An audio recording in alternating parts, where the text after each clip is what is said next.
2023년도 마지막 날이면서 또 마지막 주일입니다.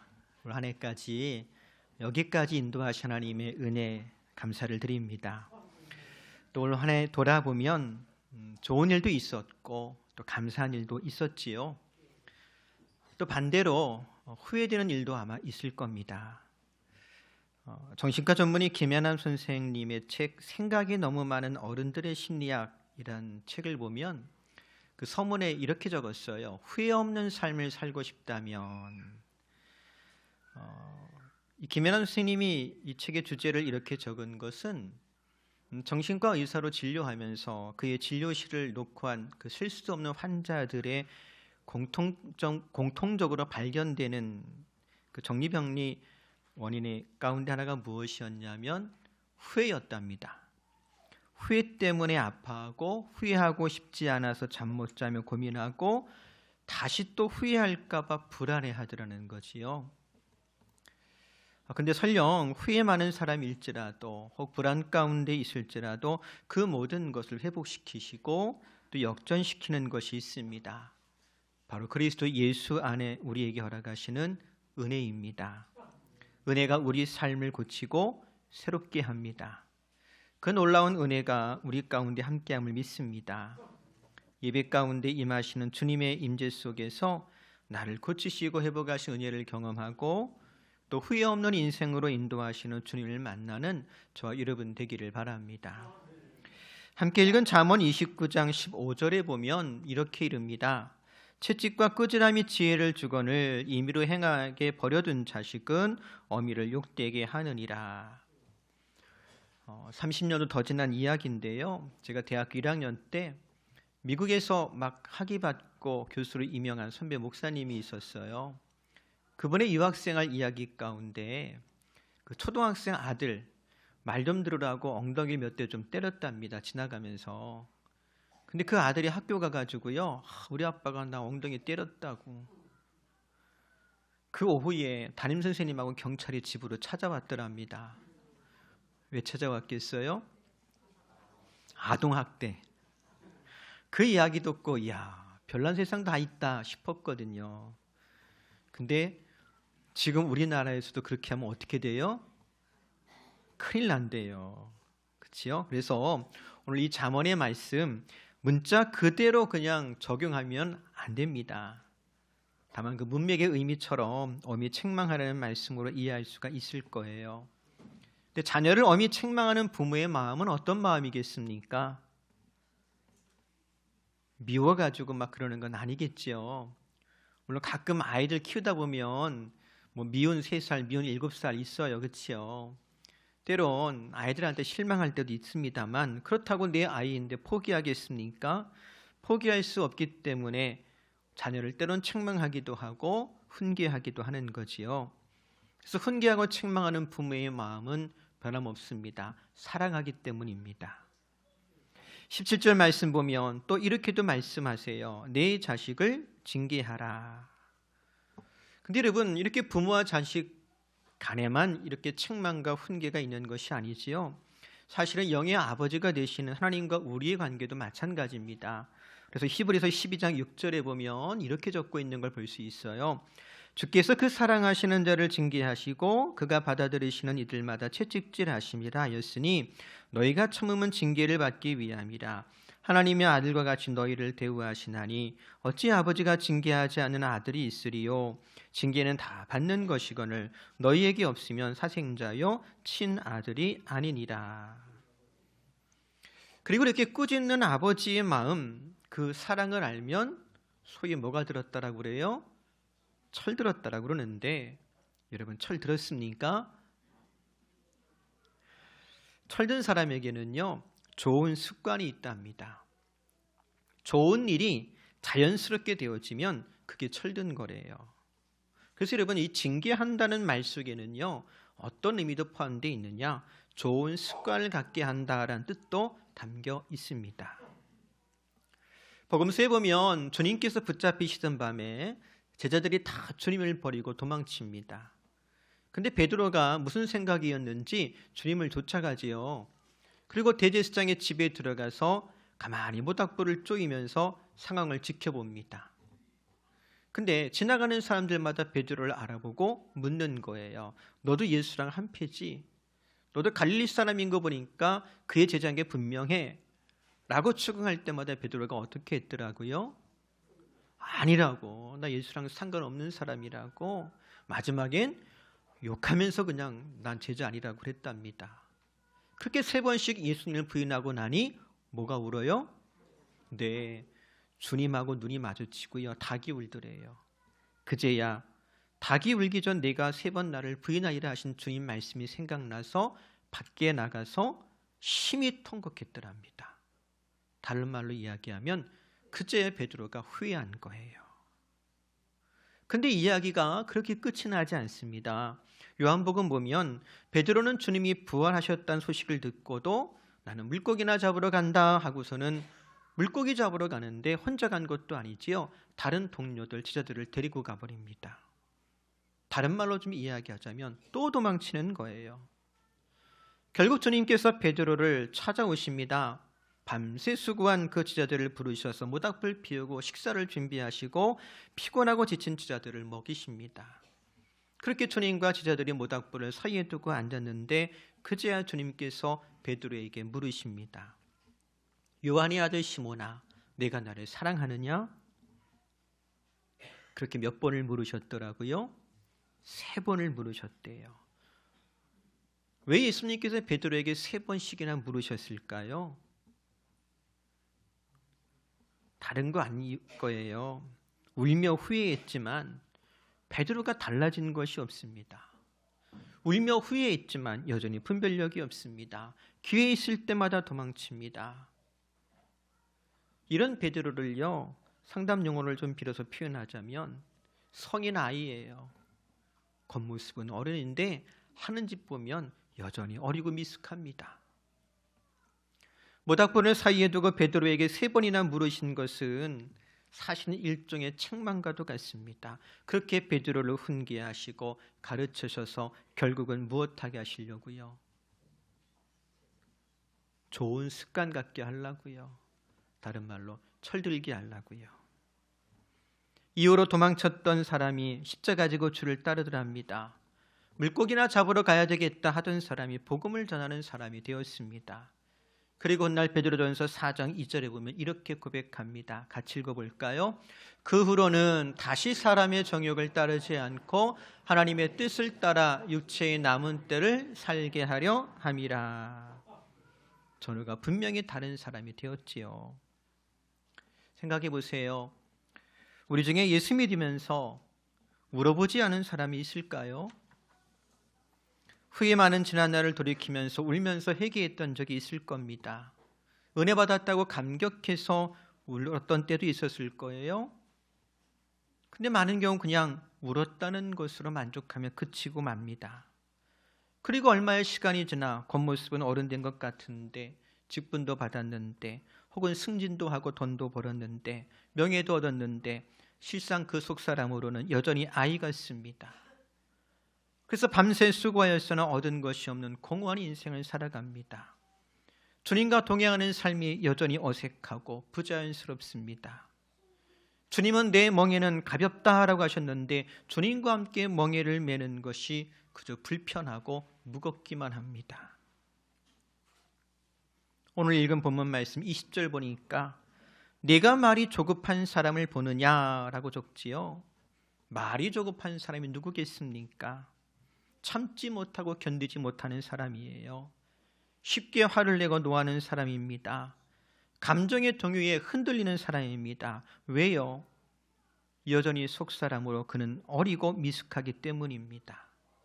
그래서 항상 요란하고 시끄럽습니다. 그리고 뒤돌아서면 또 후회합니다. 사랑하는 성도 여러분, 후회 많은 인생을 향한 주님의 처방이 무엇입니까? 책망함이고요, 바르게 함입니다. 생각해 보세요. 올 한 해를 돌이켜 볼 때 나는 얼마나 더 성장하고 성숙한 사람이 되었는지요.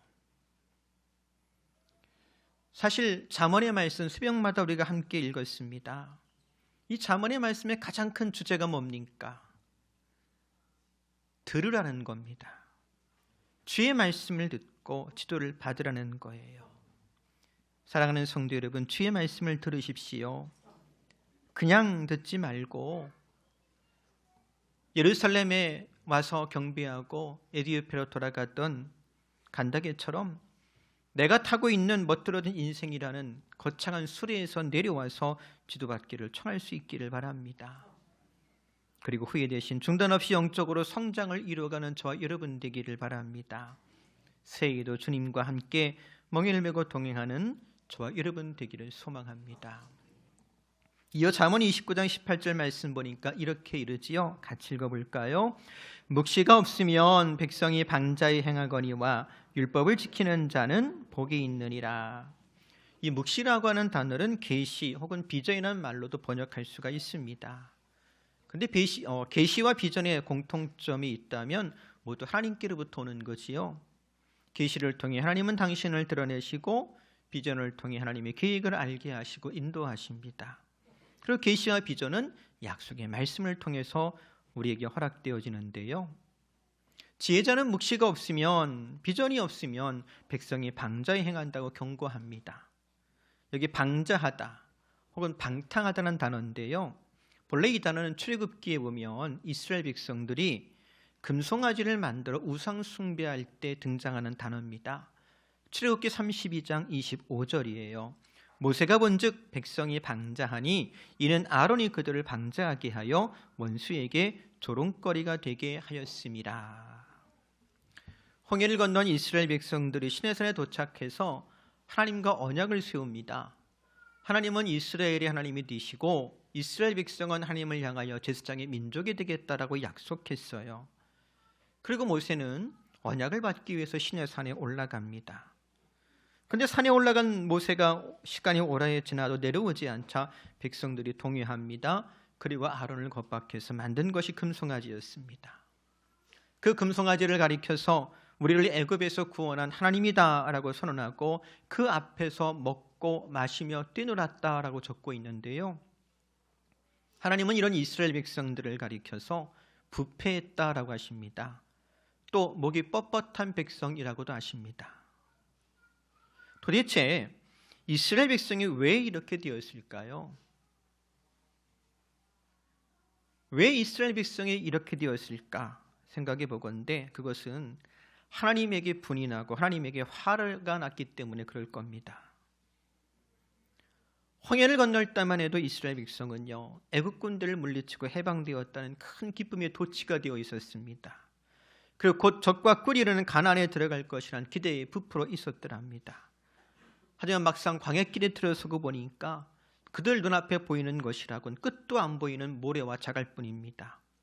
풀 한 폭의 지대로 자라지 않는 광야만 펼쳐져 있습니다. 그리고 시내산에 올라간 모세는 40일 지나도록 소식이 없습니다. 살았는지 죽었는지 알 수도 없어요. 처음엔 후회가 되더니 나중에는 화가 치밀어 오르는 겁니다. 가나안을 약속한 하나님에게 화가 나고 산에 올라갔는데 소식이 없는 모세에게 화가 납니다. 그래서 아론을 겁박해서 금송아지라도 만들어내라고 했던 것입니다. 생각해 보세요. 홍해를 건너는 기적을 경험했고 마라의 쓴물이 변하여 단물 되는 기적을 맛보았습니다. 심지어 그들 가운데 임재하신 하나님의 영광을 경험하는 은혜를 입었습니다. 그런데 어떻게 하나님을 향해 분을 내며 아론을 겁박하여 금송아지 만들 생각을 다 했을까요? 하지만 생각해 보면 이해 못할 남의 이야기만은 아닙니다. 혹 우리 안에 감추어진 속사람이 이와 같지 않은지요? 하나님은 그리스도 예수 안에서 우리를 용서하셨는데 나는 예수를 믿으면서도 어떻게 나한테 이런 일이 일어날 수 있느냐며 하나님을 향해 분노하고 또 어떻게 네가 나한테 이럴 수 있느냐며 이웃을 용서하지 않고 살아가고 있지는 않은지요? 보세요. 이때부터 이스라엘 백성들은 기회 있을 때마다 틈만 있을 때마다 가나안이란 약속의 땅 하나님의 비전을 잃어버리고 애굽을 뒤돌아봅니다. 홍해를 건너왔다라고 하는 것은 다시는 되돌아갈 수 없다는 뜻입니다. 그런데도 그들은 애굽의 기름진 땅과 풍요를 동경하며 모세를 원망합니다. 왜요?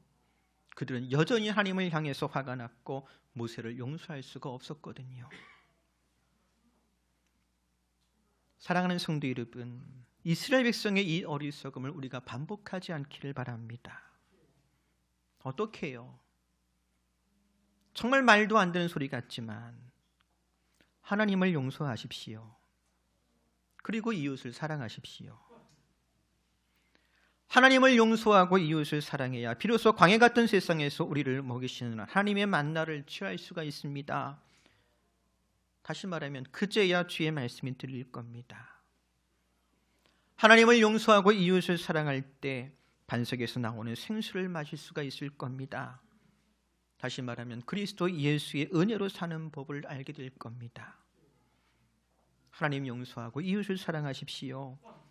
그래야 광야 같은 세상에서 우리의 앞길을 인도하시는 주님의 구름 기둥과 불 기둥을 볼 수 있을 겁니다.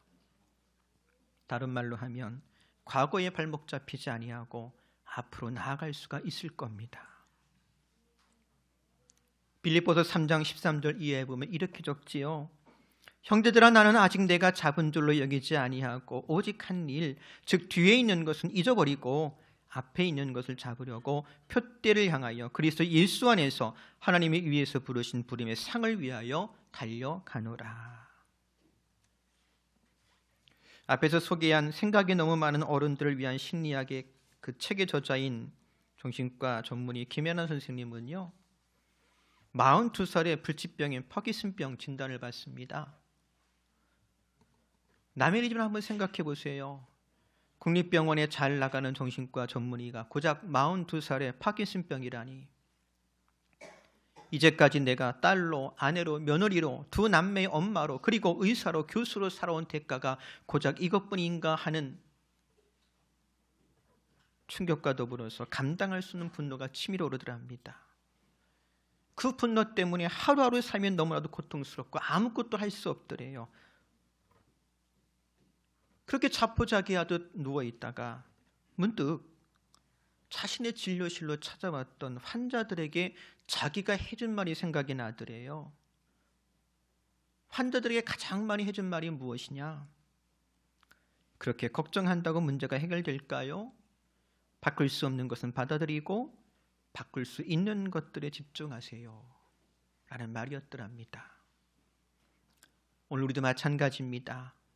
화가 난다고, 분이 난다고 이스라엘 백성들처럼 하나님을 바꿔버릴까요? 아니면 광야라는 현실을 바꿀 수 있겠습니까? 아니면 지나간 과거를 되돌릴 수 있겠습니까? 아니면 이웃의 생각과 마음을 개조시키겠습니까? 아니요. 지금 할 수 있는 일은 용서하고 사랑하는 일입니다. 그러면 그 용서와 사랑이 나를 변화시킬 것이고 이웃을 변화시키며 우리를 살리는 능력이 될 줄로 믿습니다. 사랑하는 성도 여러분, 신년을 준비하면서 올해 우리의 마지막 선택은 후회 대신에 나를 새롭게 하신 은혜를 붙잡는 것이요, 그리고 하나님과 이웃을 향한 분노의 불꽃을 끄고 용서하고 사랑하기를 선택하는 저와 여러분 될 수 있기를 바랍니다. 그리고 나와 우리를 향한 하나님의 선한 비전을 발견하십시오. 분명 오늘보다 나은 내일이 우리에게 예비되어 있음을 믿습니다. 기도하겠습니다. 사랑과 은혜가 많으신 주님, 오늘까지 우리를 인도하시니 고맙습니다. 하지만 되돌아볼 때에 후회할 만한 일들도 많았음을 고백합니다. 주님의 은혜가 이 모든 것들을 회복하시고 고치시는 줄로 믿습니다. 대신 사랑하며 용서하기를 선택할 때에 보다 나은 내일을 예비하시고 허락하시는 그 주님을 보게 하여 주옵소서. 우리 구주 예수님의 이름으로 기도합니다. 아멘.